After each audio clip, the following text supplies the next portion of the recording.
dan Minggu 19 Juli 2020.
Kebaktian minggu ini kita alaskan dalam pengakuan pertolongan kita adalah dalam nama Tuhan yang menjadikan langit dan bumi.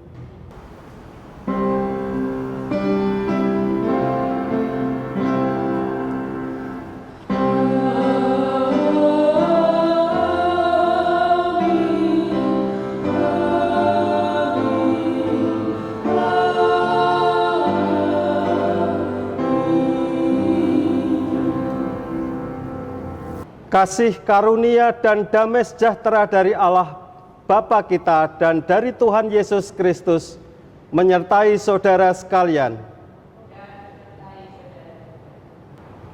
Saudara yang terkasih, kehidupan kita manusia di dunia ini tidak dapat dipisahkan dari tantangan dan penderitaan. Keduanya menjadi alat atau batu penguji bagi orang percaya. Dalam menghadapi kedua peristiwa tersebut, banyak di antara kita yang tidak siap. Bahkan seringkali orang percaya menjadi kehilangan jati dirinya sebagai orang-orang pilihan Tuhan. Orang percaya sering sekedar anut grubyuk, ela-elu, tergantung mana yang menguntungkan yang diikuti. Tetaplah bersekutu dengan Allah Sang Sumber kebenaran. Tetaplah memiliki pengharapan kepadanya, tetaplah mengandalkan Dia dalam segala keadaan.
Marilah kita datang kepada Tuhan dalam pengakuan dosa kita.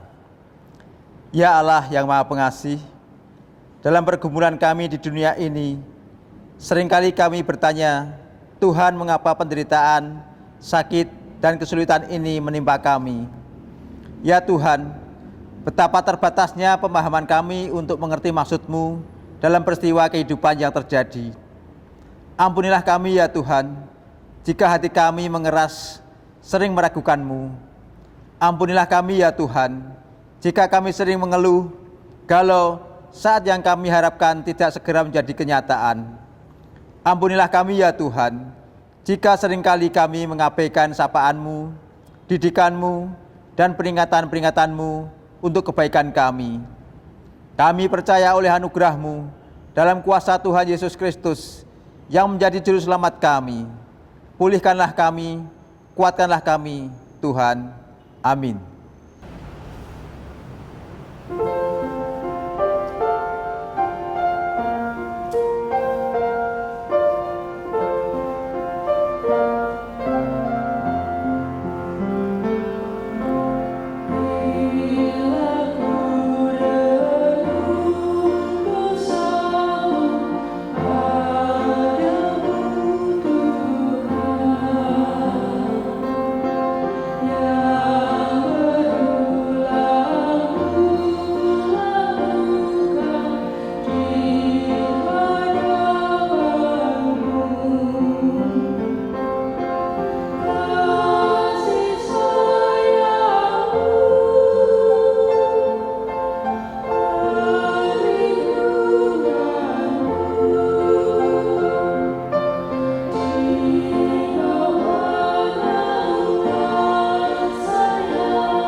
Marilah kita menerima anugerah Allah sebagaimana tertulis dalam Roma 3 ayat 23 dan 24.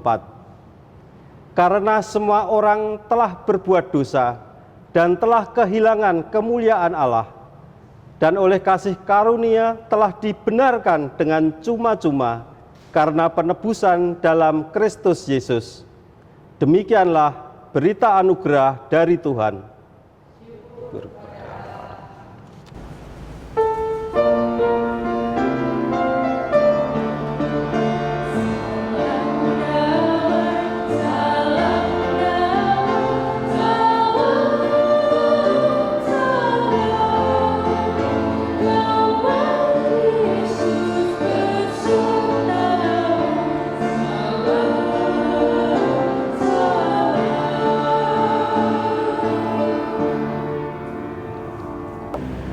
Ya Tuhan, Allah kami, Engkaulah yang maha mulia. Kasihanilah kami, berilah kami kekuatan untuk menjalani kehidupan bersamamu. Ya Tuhan Allah kami, Engkaulah yang maha mulia. Kasihanilah kami, berilah kami kekuatan bertahan dalam kesulitan sekalipun, karena bersamamu. Ya Tuhan Allah kami, Engkaulah yang maha mulia. Kasihanilah kami, biarlah kami senantiasa hidup dalam iman kepadamu dan memuliakanmu.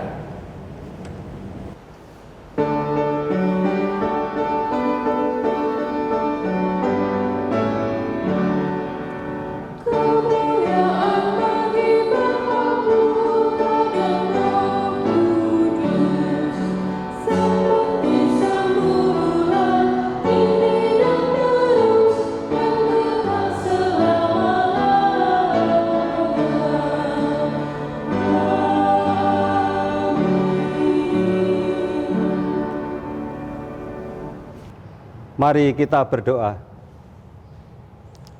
Yesus Kristus, Sang Penebus kami, kasih-Mu boleh kami rasakan dalam hidup kami.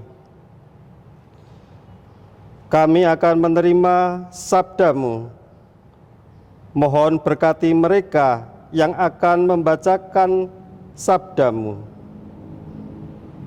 Dan kami siap menerima sabda kebenaran-Mu. Biarlah sabda-Mu boleh tumbuh dalam iman percaya kami. Di dalam Yesus Kristus kami berdoa. Amin. Bacaan pertama. Tuhan Allah Maha Esa. Yesaya pasal 44 ayat 6 sampai 8. Beginilah firman Tuhan, Raja dan Penebus Israel, Tuhan semesta alam. Akulah yang terdahulu dan akulah yang terkemudian. Tidak ada Allah selain daripadaku. Siapakah seperti aku? Biarlah ia menyerukannya. Biarlah ia memberitahukannya dan membentangkannya kepadaku. Siapakah yang mengabarkan dari dahulu kala hal-hal yang akan datang? Apa yang akan tiba, biarlah mereka memberitahukannya kepada kami. Janganlah gentar dan janganlah takut, sebab memang dari dahulu telah kukabarkan dan kuberitahukan hal itu kepadamu. Kamulah saksi-saksiku. Adakah Allah selain daripadaku? Tidak ada gunung batu yang lain, tidak ada yang kukenal. Demikianlah sabda Tuhan. Anggapan doa minta pertolongan. Mazmur 86 ayat 11 sampai 17. Tunjukkanlah kepadaku jalan-Mu ya Tuhan, supaya aku hidup menurut kebenaran-Mu. Bulatkanlah hatiku untuk takut akan nama-Mu. Aku hendak bersyukur kepadamu ya Tuhan Allahku dengan segenap hatiku dan memuliakan nama-Mu untuk selama-lamanya. Sebab kasih setia-Mu besar atas aku, dan Engkau telah melepaskan nyawaku dari dunia orang mati yang paling bawah. Ya Allah, orang-orang yang angkuh telah bangkit menyerang aku, dan gerombolan orang-orang yang sombong ingin mencabut nyawaku dan tidak mempedulikan Engkau. Tetapi Engkau, ya Tuhan, Allah penyayang dan pengasih, panjang sabar dan berlimpah kasih dan setia. Berpalinglah kepadaku dan kasihanlah aku. Berilah kekuatan-Mu kepada hamba-Mu dan selamatkanlah anak laki-laki hamba-Mu perempuan. Lakukanlah kepadaku suatu tanda kebaikan, supaya orang-orang yang membenci aku melihat dengan malu bahwa Engkau, ya Tuhan, telah menolong dan menghiburkan aku. Bacaan kedua, hidup oleh Roh. Roma pasal 8 ayat 12 sampai 25. Jadi saudara-saudara, kita adalah orang berhutang, tetapi bukan kepada daging supaya hidup menurut daging. Sebab jika kamu hidup menurut daging, kamu akan mati. Tetapi jika oleh Roh kamu mematikan perbuatan-perbuatan tubuhmu, kamu akan hidup. Semua orang yang dipimpin Roh Allah adalah anak Allah. Sebab kamu tidak menerima roh perbudakan yang membuat kamu menjadi takut lagi. Tetapi kamu telah menerima roh yang menjadikan kamu anak Allah.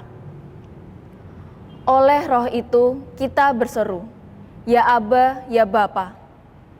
Roh itu bersaksi bersama-sama dengan roh kita bahwa kita adalah anak-anak Allah. Dan jika kita adalah anak, maka kita juga adalah ahli waris.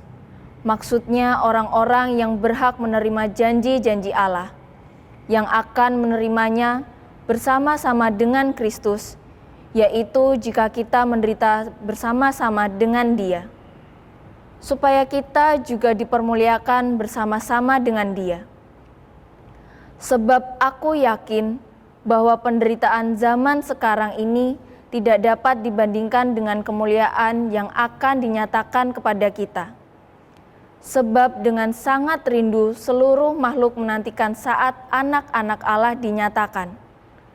Karena seluruh makhluk telah ditaklukkan kepada kesia-siaan bukan oleh kehendaknya sendiri, tetapi oleh kehendak Dia yang telah menaklukkannya. Tetapi dalam pengharapan, karena makhluk itu sendiri juga akan dimerdekakan dari perbudakan kebinasaan dan masuk ke dalam kemerdekaan kemuliaan anak-anak Allah. Sebab kita tahu bahwa sampai sekarang segala makhluk sama-sama mengeluh dan sama-sama merasa sakit bersalin.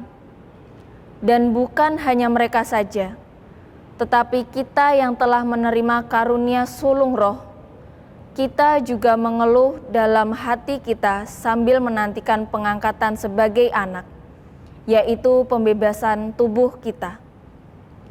Sebab kita diselamatkan dalam pengharapan, tetapi pengharapan yang dilihat bukan pengharapan lagi. Sebab bagaimana orang masih mengharapkan apa yang dilihatnya?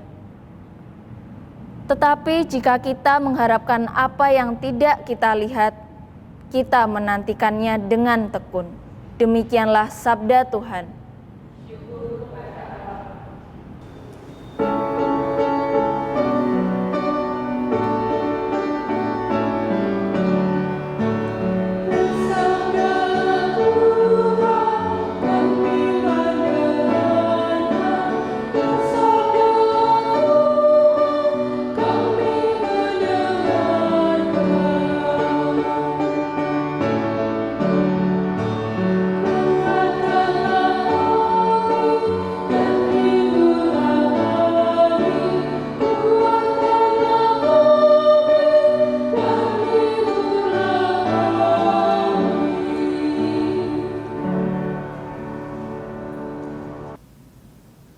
Injil Matius 13 ayat 24 sampai dengan yang ke-30, dilanjutkan ayat 36 sampai dengan 43. Perumpamaan tentang lalang di antara gandum. Yesus membentangkan suatu perumpamaan lain lagi kepada mereka, katanya, "Hal kerajaan surga itu seumpama orang yang menaburkan benih yang baik di ladangnya. Tetapi pada waktu semua orang tidur, datanglah musuhnya menaburkan benih lalang di antara gandum itu, lalu pergi. Ketika gandum itu tumbuh dan mulai berbulir, nampak jugalah lalang itu. Maka datanglah hamba-hamba tuan ladang itu kepadanya dan berkata, 'Tuan, bukankah benih baik yang Tuan taburkan di ladang Tuan? Dari manakah lalang itu?' Jawab tuan itu, 'Seorang musuh yang melakukannya.' Lalu berkatalah hamba-hamba itu kepadanya, "Jadi maukah Tuan supaya kami pergi mencabut lalang itu?" Tetapi ia berkata, "Jangan, sebab mungkin gandum itu ikut tercabut pada waktu kamu mencabut lalang itu. Biarkanlah keduanya tumbuh bersama sampai waktu menuai. Pada waktu itu, aku akan berkata kepada para penuai, kumpulkanlah dahulu lalang itu, dan ikatlah berkas-berkas untuk dibakar, kemudian kumpulkanlah gandum itu ke dalam lumbungku." Penjelasan perumpamaan tentang lalang di antara gandum. Maka Yesus pun meninggalkan orang banyak itu, lalu pulang. Murid-muridnya datang dan berkata kepadanya, "Jelaskanlah kepada kami perumpamaan tentang lalang di ladang itu." Ia menjawab katanya, "Orang yang menaburkan benih baik ialah Anak Manusia. Ladang ialah dunia. Benih yang baik itu anak-anak kerajaan, dan lalang anak-anak si jahat.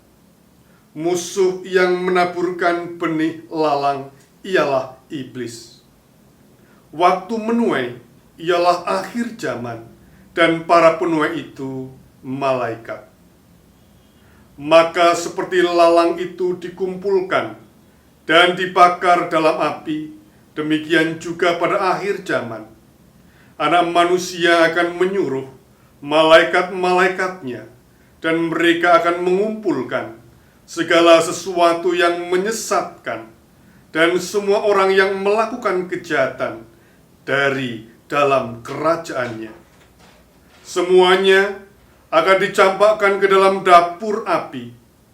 Di sanalah akan terdapat ratapan dan kertakan gigi.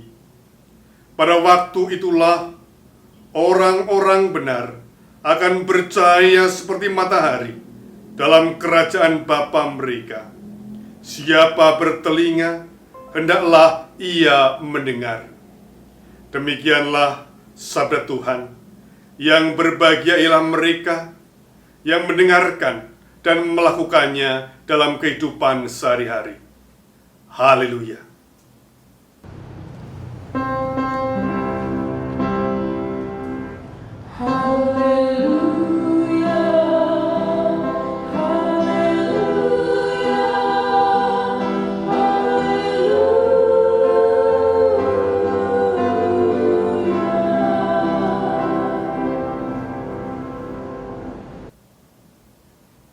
Di Indonesia, kartu identitas adalah sesuatu yang sangat penting. KTP, SIM, kartu keluarga, tanda pengenal untuk masuk sekolah atau masuk kantor tidak boleh ketinggalan. Tidak boleh ketelingsut dan tidak boleh hilang. Jika hilang, kita akan kebingungan karena harus mengurusnya dari awal. Saudara-saudara, karena mulai dari beli kartu perdana, kendaraan, rumah, tanah, mau sekolah, hendak menikah, dan lain-lainnya memerlukan kartu identitas, seperti kartu keluarga, KTP, maupun SIM. Jadi, kartu identitas memang penting.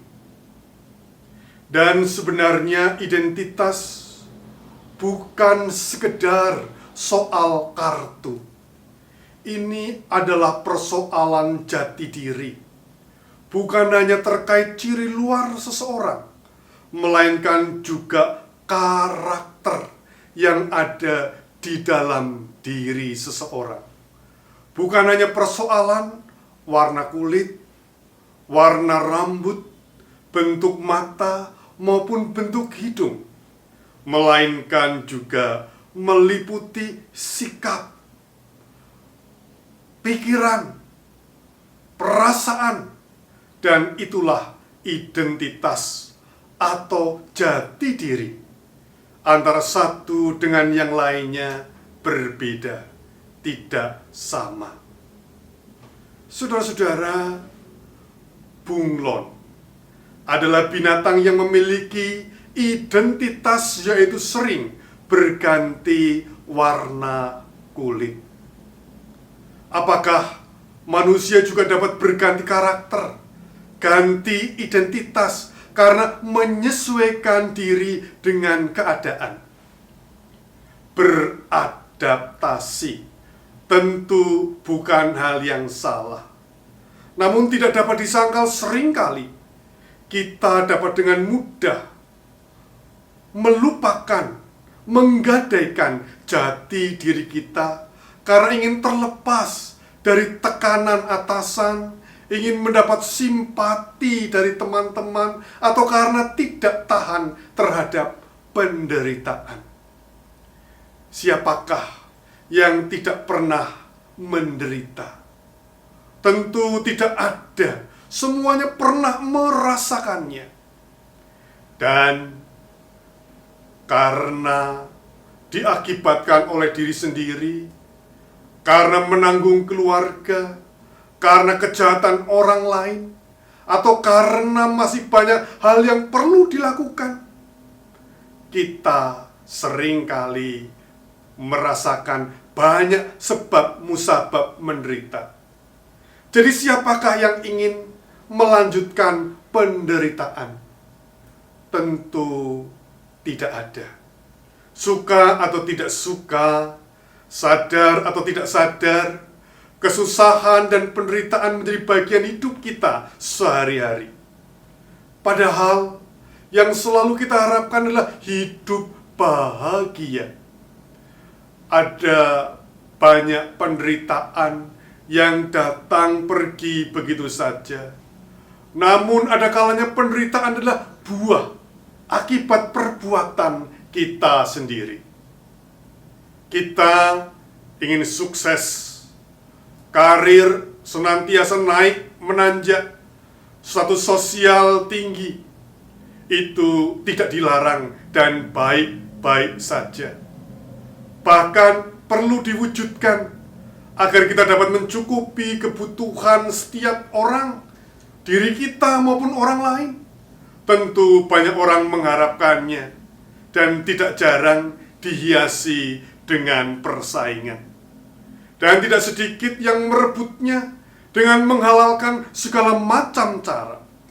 Jika ini yang terjadi, maka bukan hanya kartunya yang ketelingsut dan hilang, melainkan karakter baik kita, jati diri kita juga dapat hilang. Mengapa?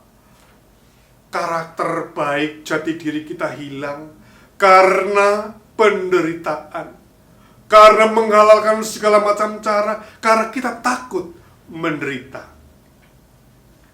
Saudara-saudara, identitas adalah ciri khas, sesuatu yang ada pada diri kita, dan orang lain mudah mengenalinya. Sekarang, apa identitas Kristiani selaku anak-anak Allah? Saudara-saudara, kerajaan surga hadir di dunia ini. Tanda kehadiran kerajaan surga adalah adanya pembebasan yang dirasakan oleh banyak orang. Seperti yang dilakukan oleh Tuhan Yesus, yang menyembuhkan orang sakit. Ia berbela rasa terhadap orang yang tersingkir dan menderita.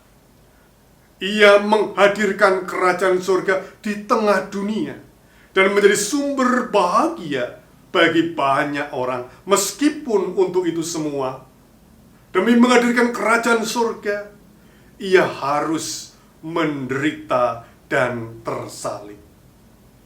Saudara-saudara, menghadirkan kerajaan surga di tengah dunia memang bukan tanpa halangan dan rintangan. Hal ini digambarkan dalam Injil Matius 13 ayat 24 sampai dengan ke-30. Kerajaan surga digambarkan seperti benih gandum yang baik, namun disusui tumbuhnya benih lalang yang ditaburkan si jahat.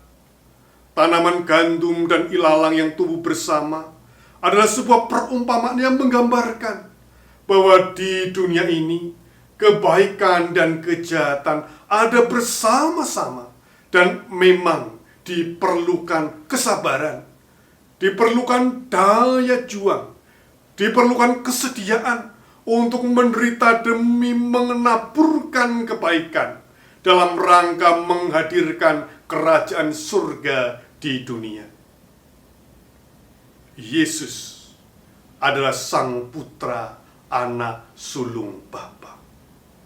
Di dalam ketaatan Yesus yang ditunaikan melalui penderitaannya, Allah yang menyatakan diri sebagai Tuhan, Raja dan Penebus, sebagaimana diungkapkan dalam Yesaya 44 ayat yang ke-6, terpenuhi di dalam kehadiran Yesus Kristus. Dan kita adalah saksi-saksinya, juga anak-anaknya. Adakah tanda atau identitas yang menunjukkan sedikit kesamaan atau kemiripan antara kita dengan Yesus sebagai putra-putri milik Allah? Identitas atau jati diri sebagai anak Allah sesungguhnya telah dinyatakan oleh Yesus, yaitu yang dengan setia melakukan firman-Nya, menaburkan kebaikan berdasarkan kasih yang penuh, bahkan dengan kesediaan menderita hingga di kayu salib. Pada umumnya, tidak ada orang yang suka dan dengan sengaja membuat dirinya menderita. Namun, jika penderitaan itu datang menghampiri kita, mari kita letakkan di dalam nama Yesus, agar justru melalui kesulitan yang kita rasakan itu, kita semakin menyatu dengan Dia yang juga menderita karena kasih-Nya kepada dunia, kepada Anda dan saya. Maka di sini penderitaan justru menjadi sarana positif untuk mengembangkan spiritualitas, kecintaan kita kepada Allah yang kita rasakan kasih-Nya di dalam Yesus Kristus. Terlebih ketika penderitaan itu justru ditanggung untuk menaburkan benih-benih kebaikan demi menghadirkan kerajaan surga sebagai jati diri anak-anak Allah. Kiranya Roh Kudus yang memberi kekuatan dan penghiburan, sehingga kita tetap memiliki jati diri sebagai anak-anak Allah, setia memberi diri meskipun diterpa berbagai kesulitan. Roma 8 ayat 18, sebab aku yakin bahwa penderitaan yang zaman sekarang ini tidak dapat dibandingkan dengan kemuliaan yang akan dinyatakan kepada kita. Amin.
Marilah memperbarui iman kita dengan mengucapkan pengakuan iman rasuli. Aku percaya kepada Allah Bapa yang Maha Kuasa, Khalik langit dan bumi, dan kepada Yesus Kristus, anaknya yang tunggal Tuhan kita, yang dikandung daripada Roh Kudus, lahir dari anak darah Maria, yang menderita di bawah pemerintahan Pontius Pilatus, disalibkan, mati dan dikuburkan, turun ke dalam kerajaan maut. Pada hari yang ketiga, bangkit pula dari antara orang mati, naik ke surga, duduk di sebelah kanan Allah Bapa yang Maha Kuasa, dan akan datang dari sana untuk menghakimi orang yang hidup dan yang mati. Aku percaya kepada Roh Kudus, gereja yang kudus dan am, persekutuan orang kudus, pengampunan dosa, kebangkitan daging, dan hidup yang kekal. Marilah kita berdoa. Bapa di surga, bersama kami menyatukan hati untuk bersafaat. Kami mohon Engkau melawat keluarga-keluarga milik-Mu dalam berbagai kondisi yang kami alami. Tolong kami untuk senantiasa bersyukur dan berharap hanya kepada-Mu. Bagi keluarga-keluarga yang sedang mengalami kesulitan ekonomi, terdampak COVID-19, kiranya Tuhan kuatkan dalam iman. Tuhan menganugerahkan rezeki yang cukup memberkati setiap hal yang diusahakan agar berhasil. Bagi warga jemaat yang mengalami sakit yang tak kunjung sembuh, kiranya Engkau melawatnya di tempat tidur, menjamahnya dan memberkati setiap upaya pengobatan, perawatan dan kasih sayang keluarga, menjadi satu kekuatan untuk terus berharap kepada-Mu, dan Engkau yang menyembuhkannya. Kami serahkan Ibu Mursid, Bapak Sri Handoyo, dan saudara-saudara lainnya yang mengalami sakit. Tuhan menyembuhkan. Kami berdoa untuk para adiuswa, ya Tuhan. Tolonglah mereka. Kau hiburkan hatinya dan Kau kuatkan imannya, agar tetap setia mengikuti-Mu, Tuhan. Berkatilah juga anak cucunya, agar saling mengasihi. Bagi anak-anak kami yang sedang mempersiapkan diri memasuki tahun ajaran baru untuk bersekolah kembali dengan sistem pembelajaran jarak jauh, tolonglah agar mereka pun siap dan mampu menyesuaikan diri. Berkatilah masa depan mereka. Juga bagi anak kami yang sedang mencari pekerjaan dan pasangan hidup, kiranya Tuhan menyediakan yang terbaik agar mereka pun memuliakan-Mu. Para majelis gereja bersama pengurus blok dan komisi, mampukan kami untuk bisa bekerja sama dan bersama-sama bekerja melayani-Mu dengan kesehatan yang baik, dengan sukacita, dan Tuhanlah yang akan memperlengkapinya dengan hikmat-Mu. Gereja-gereja-Mu pun Kau berkati, agar kehadirannya di tengah-tengah masyarakat mampu menghadirkan kasih Allah bagi semua orang. Juga GKJ BPM dalam pertolongan-Mu. Begitu juga kami mohon kemurahan-Mu Tuhan untuk masyarakat bangsa dan negara Indonesia.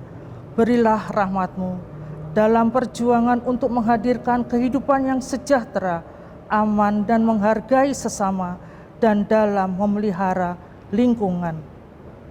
Bantulah dalam mengatasi pandemi COVID-19, agar Tuhan yang meredakan virus ini menolong para gugus tugas dan tenaga kesehatan untuk tetap semangat dalam menolong sesamanya. Kau lindungi keluarganya dan terus Kau tambahkan pasiennya dalam kesembuhan. Bantulah masyarakat Indonesia hidup dengan tertib dan saling menjagai agar semua sehat dan Engkau pulihkan. Terimalah syafaat kami Tuhan, dalam nama Tuhan Yesus. Amin. Kini kita diberikan kesempatan untuk mempersembahkan apa yang kita miliki. Ayat persembahan diambil dari Roma 11 ayat 36. Sebab segala sesuatu adalah dari Dia, dan oleh Dia, dan kepada Dia. Bagi Dialah kemuliaan sampai selama-lamanya.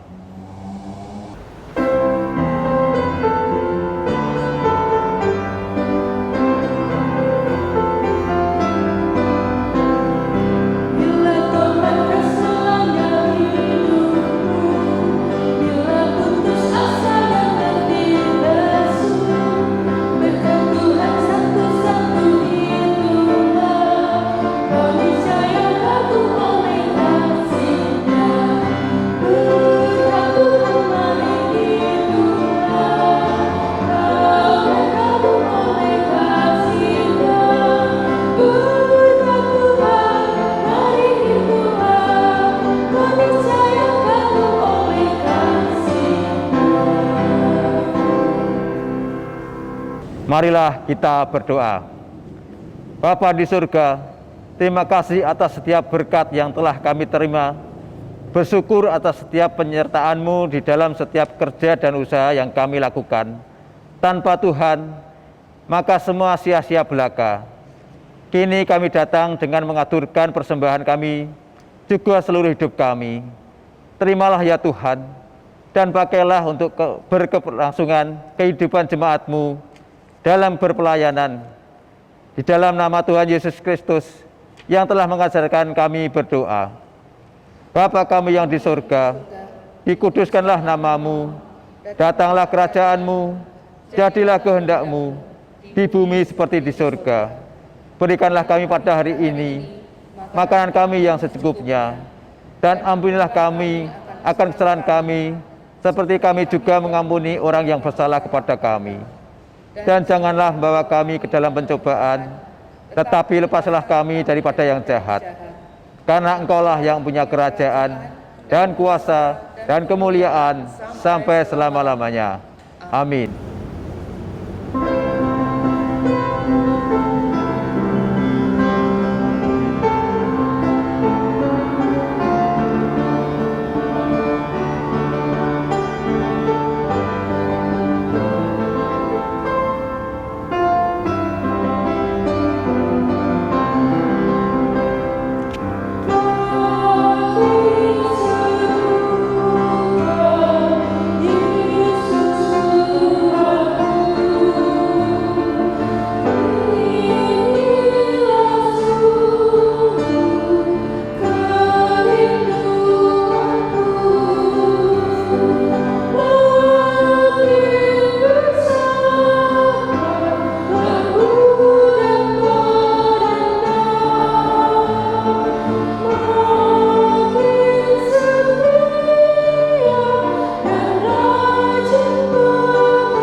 Marilah kita berbakti dalam kehidupan sehari-hari.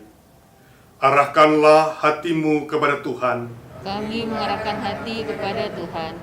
Pergilah, wartakanlah kabar bahagia. Jadilah saksi Tuhan Yesus Kristus di tengah dunia, yang senantiasa datang kepadanya, sebab Ia sumber kelegaan kita. Syukur kepada Allah. Terpujilah Tuhan. Kini dan selamanya. Terimalah berkat-Nya. Tuhan memberkati engkau dan melindungi engkau. Tuhan menyinari engkau dengan wajah-Nya dan memberi engkau kasih karunia. Tuhan menghadapkan wajah-Nya kepadamu dan memberi engkau damai sejahtera. Amin.